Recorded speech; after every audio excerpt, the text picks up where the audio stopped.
Hey, everybody, welcome back to the podcast. You're listening to the longest running superhero role playing game on Earth. And as always, I'm your host, the Game Master. And today we'll be talking about Hank Henshaw, the Joker, Lana Lang, Lex Luthor, Sinestro, and all sorts of stuff. But before we get into that, hit the like button, subscribe, ring the bell, and leave a comment because that helps us out on our end. We've got a great community here, and it's all thanks to you guys. Thank you so much for being here. With all that said, let's dive in. The prologue to this one takes place in the Silver Age when a citizen from the antimatter universe defects to Earth K. In his universe, there's a planet known as Quard, which is extremely high tech. Using a gadget built on that world, the man uses dimension travel to come to Earth where he encounters Hal Jordan, the newest member of the Green Lantern Corps. An assassin called a weaponeer follows the man and Hal fights him, but it's difficult. He carries what looks like a golden version of Captain America's shield and he's armed with golden lightning bolts. But nonetheless, in the end, the Green Lantern saves the day, and the weaponeer is placed in a science cell on Oa, where Lex Luthor and the Joker have been imprisoned for about a decade. Then we get into the main plot of today's game. Sinestro brings some Staros to the science cells, and Lex Luthor talks Sinestro into letting him out. In return, Lex says he can arrange for Sinestro to have a power ring that does not have the yellow impurity against weapons like the weaponeer used. Luthor says if Sinestro were to be killed in the line of duty, it would probably be from something yellow. So Sinestro decides to break some rules for what in his mind is the greater good, and he releases Luthor and the Joker. As soon as he's released, Lex Luthor says he'll need the weaponeer and a criminal named Kanjar Row as well. So Sinestro frees them too, then places all of them in a glowing green construct made of force manipulation and flies them off of the planet Oa. The villains arrive on Earth, where they go to Smallville, Kansas. They enter the Luthor family mansion, where they see a painting of Lex Luthor's parents. The Joker asks whose house this is, and Lex points to the painting and says that's his father, Jules Luthor, and his wife, Lex's mother, Arlene Luthor. Also in the painting are Lex as a young man and his two sisters. Joker sees Lex's older sister and thinks she's hot. He tells Lex he's been holding out, but Lex says she disappeared a long time ago. Just then, they hear the voice of Luthor's younger sister, Lena. She says, speaking of people who disappeared a long time ago, Lex gives his sister a warm hug. She may be the only person on Earth that Lex actually cares about. But Lena Luthor is not as happy to see him. Why are you here, big brother? She asks. Sinestro says, yes. Why are we here, Luthor? You said you could get rid of the yellow impurity in my ring. Get on with it. Lena looks around at all these villains who are in her mansion, and unlike her brother, she's a good person. So she's not thrilled to be in the same room with these guys, especially the Joker, who's undressing her with his eyes. Lex says he has a plan that will give everybody what they want, and all he needs is access to the labs at Luthor Corp, his father's company, which was left to Lena when he and Luthor's mother were killed in an automobile accident. Lena asks why she should do that, and Lex explains who the Green Lantern Corps are. Sinestro backs Lex up and uses his green power ring to show Lena what the Green Lanterns do. Lex says that Lena is right to assume he wants something out of all this, and he claims that all he wants is his freedom. And in return, he can take away the Green Lantern's vulnerability to yellow attacks. Sinestro says that countless lanterns die every year to these attacks. And this changes things. Lena sees the Green Lantern Corps as doing more good than anything else she has ever encountered. So she agrees to help, and she gives Lex full access to his father's company. Lex smiles and says she made the right choice.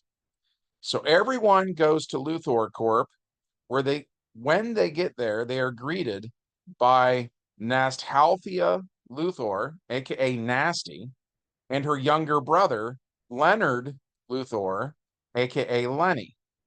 They greet Lex and Lena as their aunt and uncle. Lena explains that Nasty and Lenny are her older sister's kids, and she gave them jobs working at Luthor Corp.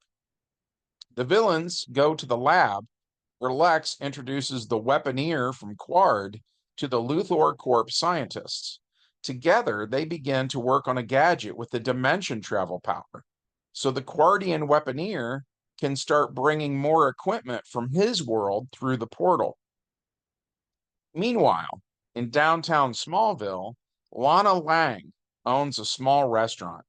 By now, Lana is about 50 years old, but is still gorgeous. She has long red hair and always has a smile on her face. Divorce was becoming more common in the United States in the 1960s, but it was still significantly less prevalent than it is today. And in a small town like Smallville, the fact Lana was divorced was a bit of a scandal at the time.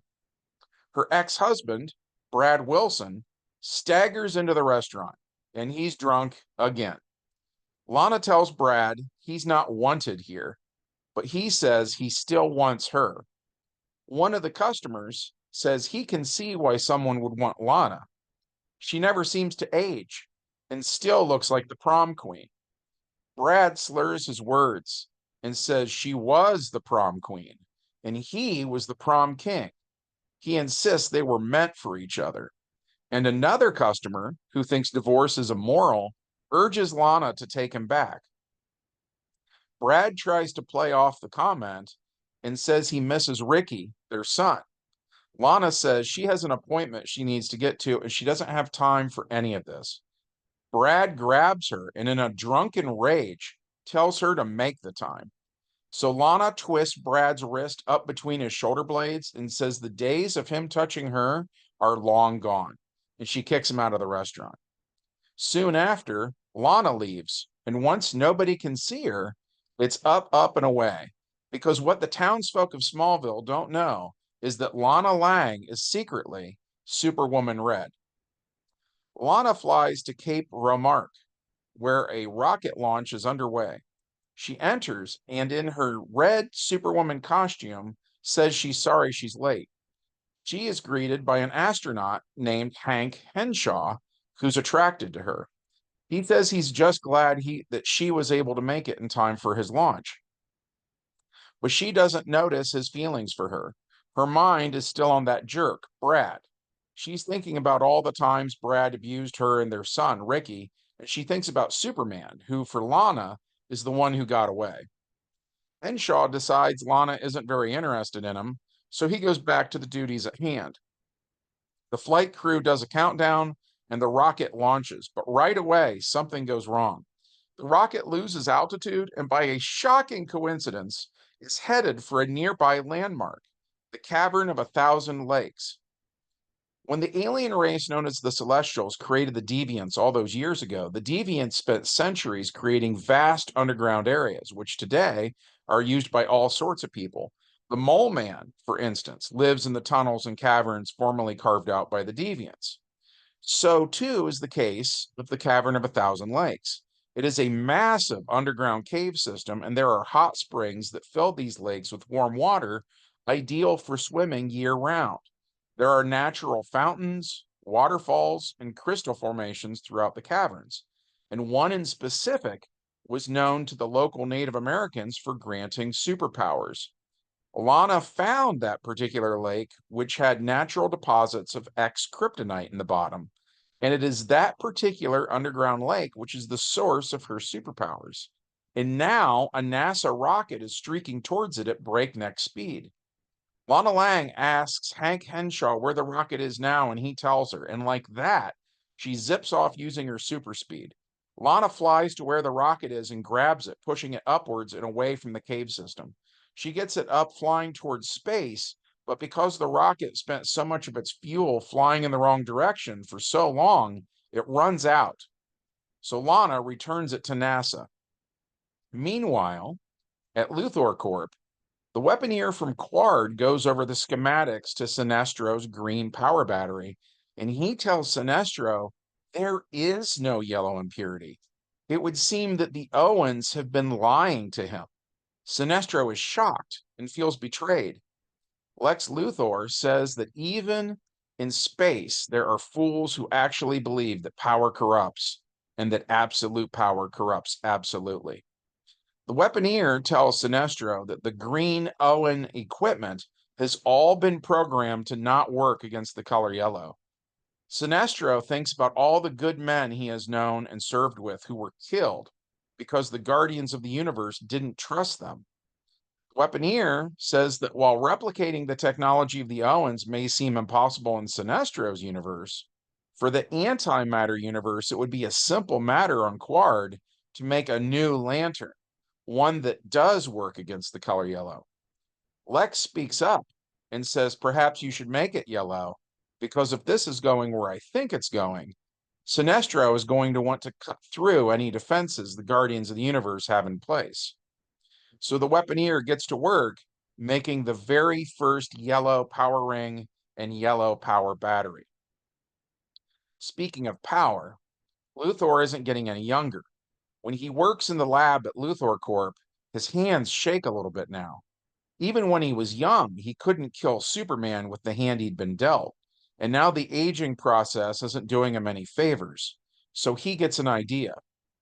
He and his nephew Lenny go to the Superboy Museum in Smallville, where a single strand of Superboy's hair is used to suspend a metal sphere that weighs 1,000 pounds.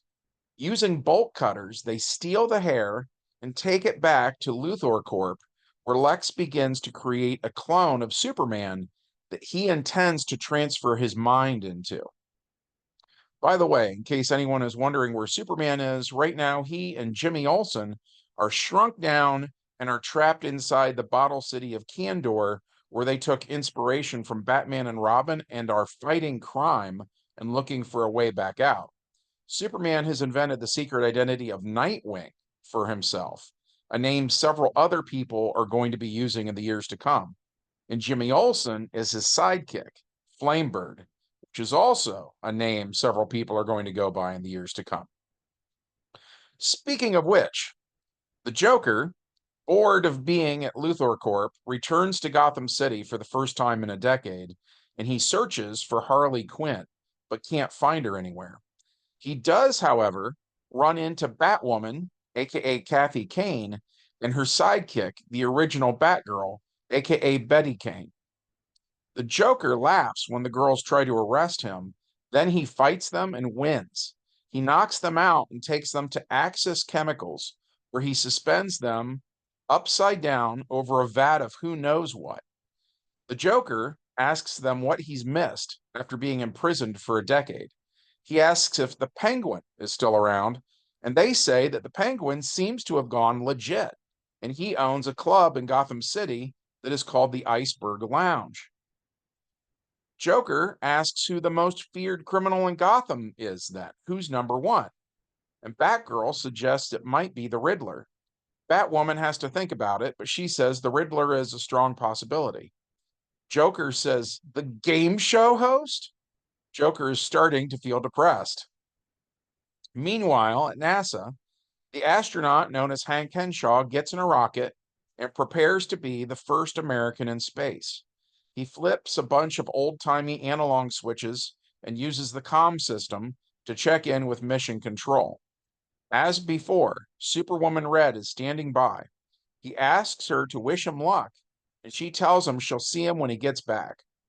The rocket launches, and this time stays on course. It shakes and shimmies as it forces its way up through Earth's atmosphere. Hank Henshaw grits his teeth as his nose begins to bleed. The rocket breaks atmosphere, but the shielding wasn't good enough. Cosmic rays strike poor Henshaw, and he screams. Superwoman flies up to where Henshaw is. He's lost consciousness and can't operate the controls. So Lana Lang carries both Henshaw and the pod he was in back to Cape Romark. There's nothing NASA can do to help Hank, Lana says she knows someone who might be able to help, so she rushes him to Luthor Corp in the hopes of talking to Lena Luthor, who she's been friendly with in the past. When Lana gets there, she finds the villains. Lex Luthor subs an Omni-Gadget for kryptonite, but it doesn't work on Lana since she got her powers from the Cavern of a Thousand Lakes. Lana knocks out Lex, only to be attacked by Sinestro, the Yellow Lantern. He hits her with a glowing yellow fist that has a strength of 24 APs. He gets 4 column shifts, doing 5 points of damage to Lana. Lana has no idea who Sinestro is or why he's stopping her. She says all she wants is to save the life of Hank Henshaw. She makes a roll using the charisma skill but fails, and the strong-willed Sinestro continues to attack her. Sinestro subs his Omni power for the detect power and learns that she needs to go swimming in that cave on a regular basis or she loses her powers. So he subs Omni power for time control and creates a glowing yellow bubble inside of which time moves faster in the hopes that she'll lose her powers and revert to mild-mannered Lana Lang. But she has such a high dexterity, that attack misses.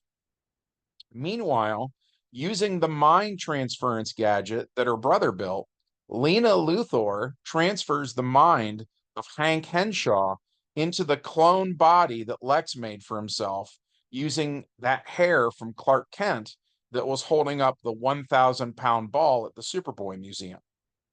Henshaw wakes up, and the player who was playing him moves into that space on the map that Sinestro created where time moves faster. And while in that spot, Hank Henshaw soaks up yellow sun radiation as fast as he can. On Lana's turn, she uses heat vision on Sinestro. She hits and does some damage. Sinestro stops sustaining that time field. Instead, he subs his 12 APs of Omni Power for Mind Blast, which he uses on Lana.